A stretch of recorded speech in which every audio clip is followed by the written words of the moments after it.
Buenos días, buenas tardes, buenas noches. Este es Francisco Ruiz de nuevo con ustedes, hablándoles desde Boston. Esta grabación es parte de una serie de mujeres filósofas. Estamos en la mujer que se llama Hipatia de Alejandría. He estado leyendo muchas fuentes primarias para encontrar un camino apropiado para yo entender todo lo que pasó siglos antes y en el siglo de Hipatia, para entender mucho mejor su vida, su obra y principalmente su muerte. Y encontré un filósofo que creo que me ayuda a entender mejor de lo que estaba pasando en esos momentos, en términos de dar un contexto de pensamiento filosófico. Y este filósofo, primera vez que lo leo, se llama Filón de Alejandría. Filón es un judío fariseo, y el primero de los neoplatonistas y el más famoso de los judíos de Alejandría. Y a pesar de ser mencionado tanto regularmente cuando uno estudia la época del primer siglo después de Cristo, yo nunca me había puesto a leer ningún libro de él. Vamos a estar mencionando bastante la filosofía de los neoplatonistas, comenzando con esta grabación, puesto que Hipatia se consideraba una de sus seguidoras. Y yo veo a Filón como un eslabón hacia los pensamientos del cristianismo primitivo, cuyas subsecuentes distorsiones habrían de ser un factor decisivo en la muerte de Hipatia. Bueno, acerca del neoplatonismo, brevemente, es una conglomeración, es un conjunto de doctrinas filosóficas y doctrinas religiosas, es una mezcla. Pero el propósito del neoplatonismo fue de sintetizar el pensamiento de Platón, de revitalizar el pensamiento de Platón. Entonces, esta síntesis se llevó a cabo por muchos pensadores. Uno de los pensadores fue Filón de Alejandría. Otro que es un poco más conocido se llama Plotinos, que vino 200 o 300 años después de Filón. Pero Filón es conocido por tratar de aplicar el pensamiento de la filosofía griega, helénica, en el entendimiento de las sagradas escrituras judías. El razonamiento es simple, si uno se pone a pensar. Filón se dice, bueno, cuando yo estoy leyendo mis sagradas escrituras, principalmente el Pentateuco, yo estoy leyendo muchas partes y muchos episodios que me parecen bastante fantasmagóricos. Estoy leyendo una secuencia de eventos que me parecen un poco ilógicos,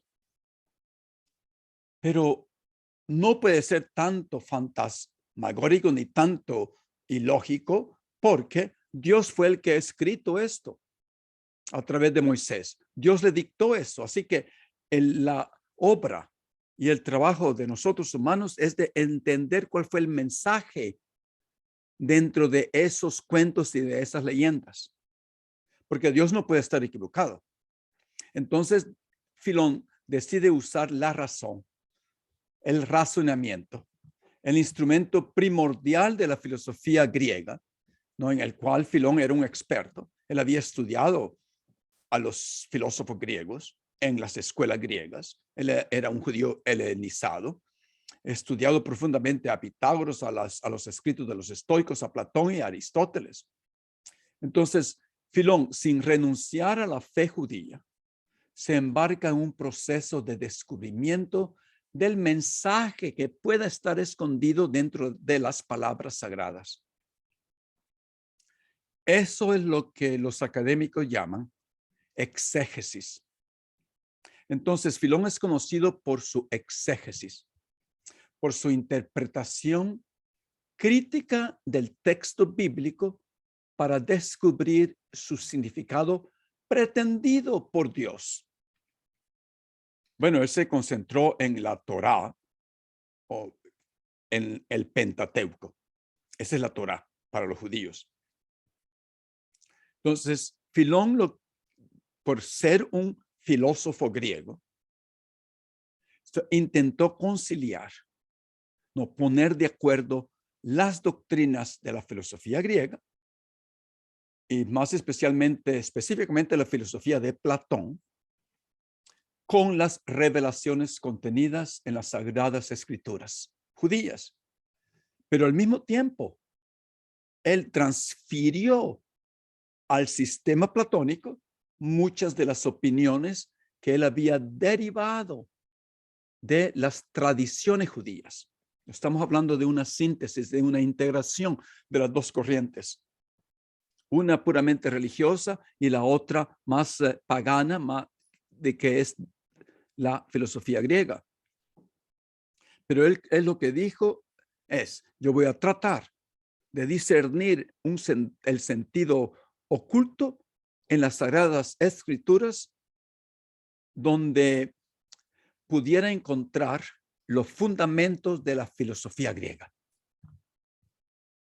Y algunas veces hasta Filón llega al extremo y dice, bueno, yo creo que leyendo Moisés, leyendo mis Sagradas Escrituras, yo veo a Moisés, dice Filón, como alguien que anticipó la filosofía griega. Las palabras literales del Génesis, por ejemplo, dice Filón, y no muchos de nosotros compartimos ese punto de vista, que no se pueden creer como tales literalmente. Bueno, hay otras personas que no creen esto. Entonces, por lo tanto, tenemos que buscar un significado oculto en esas escrituras. Pero Filón, como filósofo judío, en sus escritos comentarios de los libros sagrados, usa alegoría para describirlos, cosa que sería un anatema para los conservadores judíos religiosos, quienes consideraban la Biblia una historia literal. Y en este momento, muchos judíos siguen creyendo lo mismo. Muchos cristianos ortodoxos fundamentalistas de nuestra época siguen creyendo que el Génesis literalmente dice y cuenta la historia de la humanidad, la historia de este mundo. Bueno, solo basta apuntar a los innumerables pueblos en el sur de Estados Unidos, en la educación de esos pueblos, que son dirigidas por los gabinetes de los pueblos individualmente.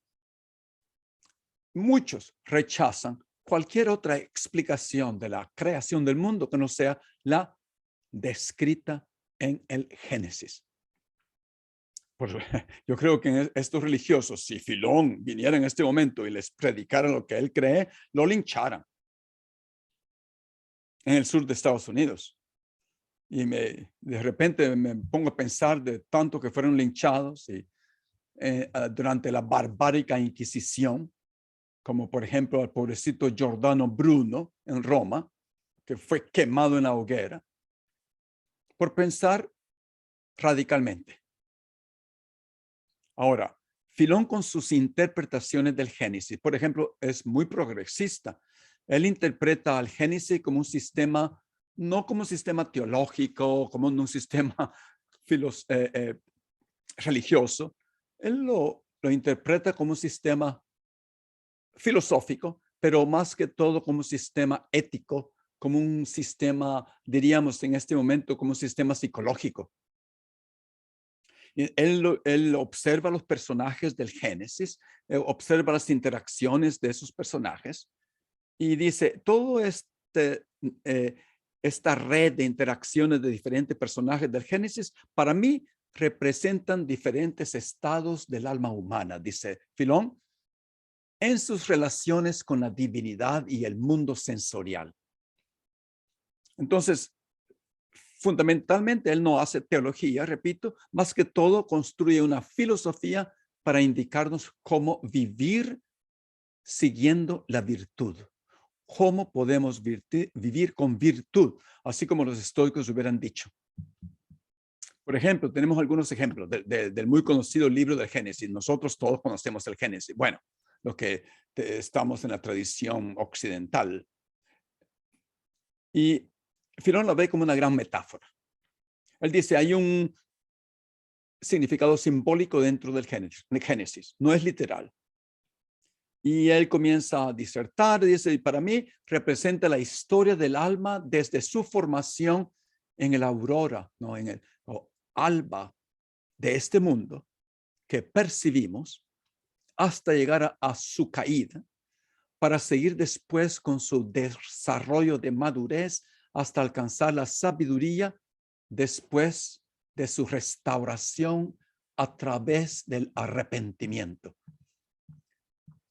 Hay que decir una cosa una pausa, que las metáforas, las alegorías, las parábolas, la interpretación de los sueños, eso era una forma común de expresar lecciones morales en la antigüedad y de enseñar algunos conceptos abstractos, como lo hacía Platón. Y no importaba si era un círculo pagano o un círculo politeísta o era un círculo judío monoteísta. Bueno, por supuesto que el rabino judío llamado Jesús usó la parábola y él fue el maestro por excelencia en este campo. Pero Filón nos sigue advirtiendo y nos sigue repitiendo que el sentido literal de las palabras es imposible de aceptar. Pero sí es posible, dice él, siendo religioso, que orándole a Dios, pidiéndole a Dios, con la ayuda de Dios, uno puede deducir algún sentido interno, oculto dentro de esas palabras. Y él específicamente afirma que la creación no puede haber tenido lugar en 6 días, por ejemplo. Porque él dice, porque el sol todavía no había sido creado y nosotros medimos los días con el movimiento del sol. El sol fue parte de la creación. ¿Cómo podemos estar hablando de días si el sol todavía no existía? Después tiene algunos comentarios acerca de Eva y Adán y dice, bueno, eso que Eva nació de la costilla de Adán es un gran mito, porque tenemos que buscar qué es lo que representa. Y él dice, Adán representa la sabiduría, el alma. Y Eva, bueno, siguiendo la tradición machista de todas las religiones, representa los sentidos sensoriales. Y después se pone a hacer algunos comentarios acerca de aquel cuento de Jacobo, José y sus hermanos envidiosos de José, porque Jacobo lo quería mucho. Y Filón dice, bueno, entonces, ¿para qué Jacobo mandó a su hijo a que buscara a sus hermanos? Si Jacobo tenía muchos servidores, Jacobo, lo más lógico hubiera sido mandar a un servidor, vete a buscar a los hermanos de José. Bueno, entonces Filón escribe muchísimo y trata de vincular, de comparar, de contrastar los libros escritos por Moisés y esos escritos por Platón, de comparar y contrastar el Septuaginta, o sea, la traducción del hebreo al griego de los libros sagrados judíos, con las obras de Sócrates, Aristóteles y de los estoicos. O sea, en otras palabras, compara el mundo helénico clásico con el mundo judío. Entonces, él trata de abstraer, de sacar, de deducir que elementos morales, éticos y espirituales de la Biblia.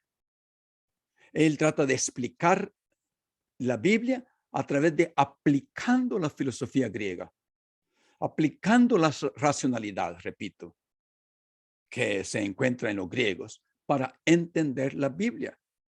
Y esto Filón lo hace sin perder la fe como judío practicante. Menciono esto porque esta modernización, este nuevo entender de las leyes judías puso los cimientos casi accidentalmente para la nueva religión que estaba apenas luchando por su existencia, el cristianismo primitivo, que su vertiente fundamentalista y literal llegaría a jugar el rol central y devastador en la vida y muerte de Hipatia. Filón también afirma que Dios es sinónimo de creatividad cuando habla de Dios, que Dios es creatividad, que Dios está en un estado de creatividad permanente, idénticamente como Spinoza lo fue a decir 1500 años después. al definir a Dios en sus primeras proposiciones de su obra ética, como yo lo expliqué en mis primeras grabaciones del pensamiento de Spinoza al principio de la pandemia. Entonces, Filón habla de un hacedor. Él hace una diferencia entre Dios Padre y otra entidad que es un hacedor, es un artífice, es un ejecutor de las creaciones individuales de este mundo. Él dice que no fue Dios Padre. El ejecutor, el artífice, el hacedor fue el Logos. Después vamos a hablar un poquito más de Logos, que es una posición estoica. Esta idea también es una idea modificada de la doctrina de Platón, donde Dios está constantemente generando ese mundo allá en el cielo, en los astros divinos, ese mundo de las formas que se inventó Platón, de esas ideas abstractas, absolutas, eternas, reales, pero inmateriales, que se hacen solamente materia cuando pasan a ser elementos concretos de la creatividad dentro de las entidades individuales del mundo. Esas formas platónicas son parecidas, dice Filón, a los ángeles y a los arcángeles de la religión judía. Y los ángeles y arcángeles eran los mensajeros de Dios, de la palabra de Dios. Platón le llama a estos personajes que bajan del cielo demonios. Bueno, uno de estos arcángeles se le apareció a la Virgen María a anunciarle que estaba ella embarazada con ese logos cósmico. En otras palabras, bueno, siendo un poco más filosófico que religioso en el asunto. Y lo mismo le pasó a José, el esposo de María. El demonio después cambió de significado en el cristianismo porque ahora significa el diablo. Bueno, no significaba eso antes.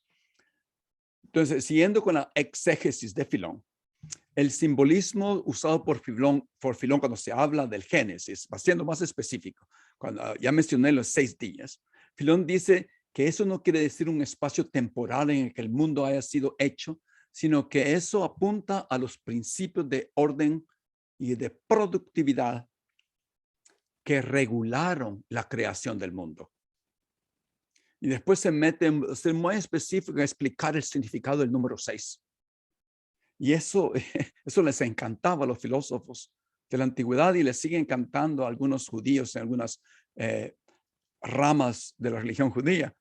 Y él dice, el número 6, bueno, esa cosa de hablar de los números que tienen algún poder místico fue adoptada de Pitágoras. Y Pitágoras fue el primero que comenzó con esas ideas.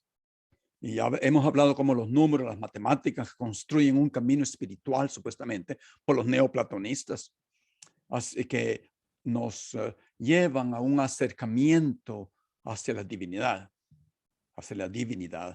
Y es un concepto que Hipatia tenía. Y también fue un factor que lo llevó a la muerte, Hoy en día como mencioné, los judíos creen que los números hay que darle un respeto místico, religioso a los números. Y se ponen a sumar y a restar y a multiplicar números en la Biblia. Se llama Kabbalah o Kabbalah, que supuestamente que a través de los números Dios se manifiesta a través de los números. Bueno, hablando del número 6, en la creación del mundo, el 6 es el número más productivo, dice Filón, pues equivale a la multiplicación y de los 3 primeros números y a su suma. Por ejemplo, 1 por 2 es 2, 2 por 3, 6. Y si sumo, 1 más 2 es 3 y 3 más, 3 y más 3 es 6. Entonces, el producto de un número masculino, me da risa que hay número masculino por Filón. El 2 es par y es masculino y el 3 es impar y es femenino. En el 6º día, cuando el Padre del universo dijo, y esto me parece bien creativo, porque dice él, aquí en la Biblia dice, hagamos al hombre a nuestra imagen y semejanza. Y Filón dice, ese hagamos es plural. Eso indica que Dios Padre no estaba solito creando esta cosa. Eso quiere decir que Dios tenía colaboradores, que fueron estos colaboradores, fueron los responsables del vicio y de las actividades malvadas, puesto que el mal no puede proceder del Dios Padre, dice Filón. Bueno, me parece que es una buena justificación de por qué existe el mal y el dolor en este mundo.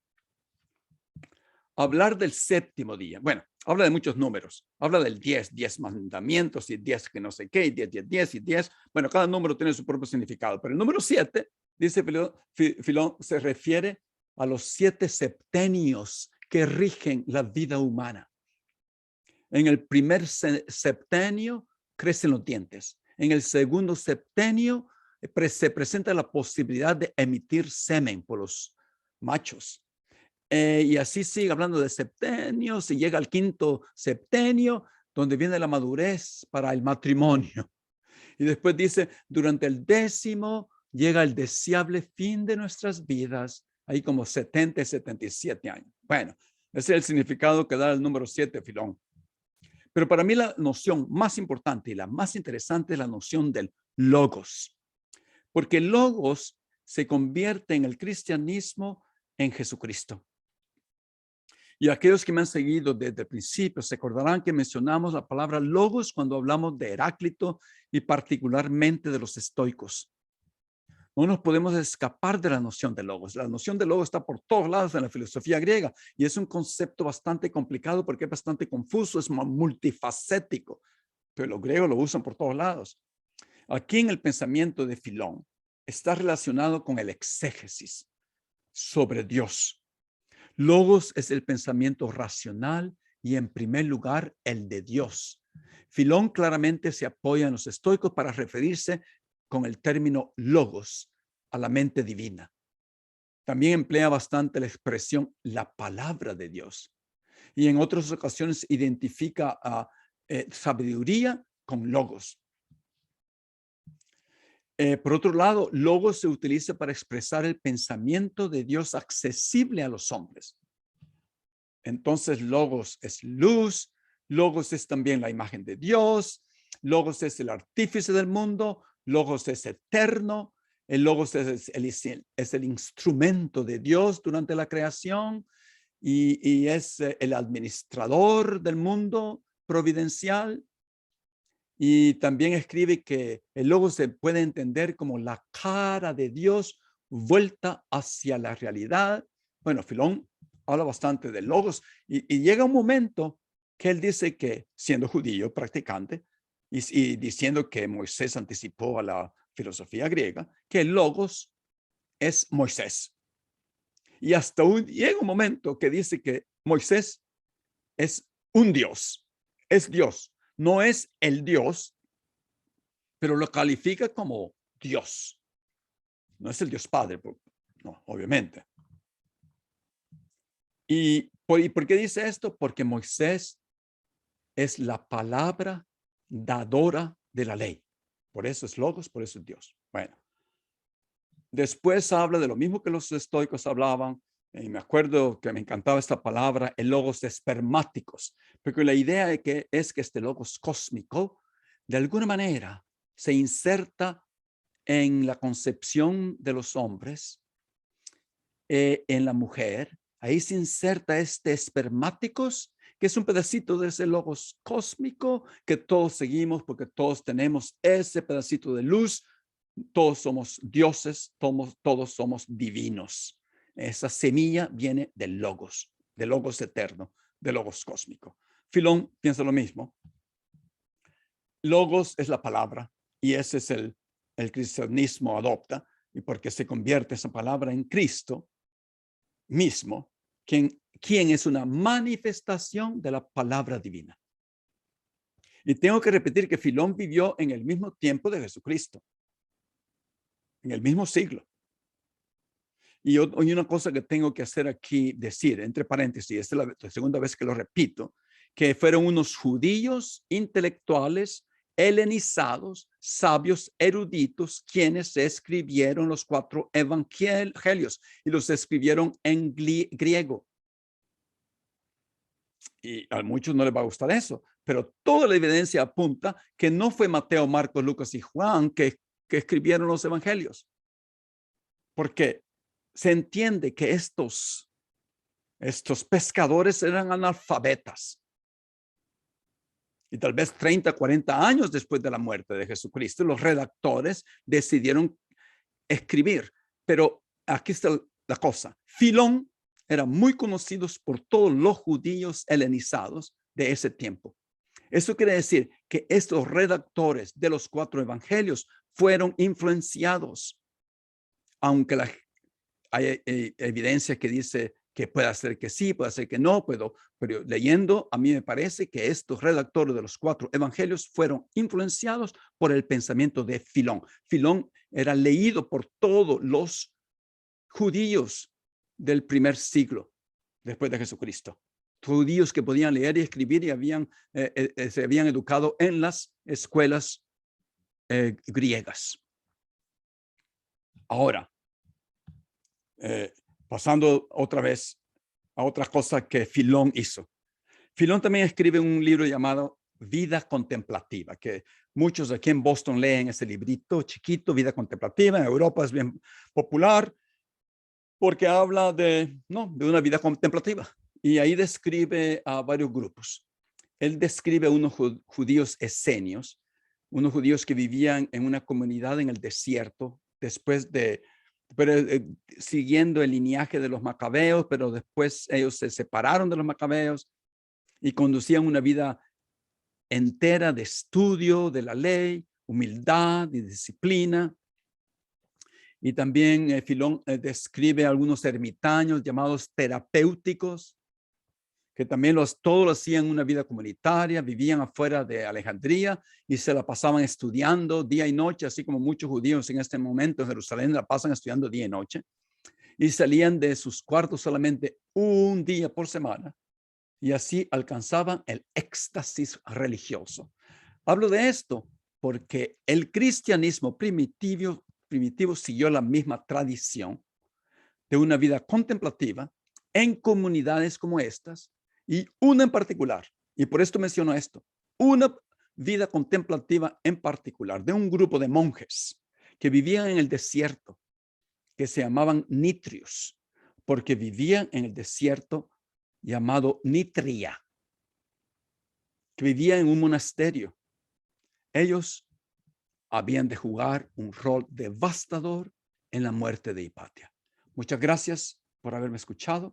Aquí vamos a terminar esta grabación y los veo pronto. Gracias.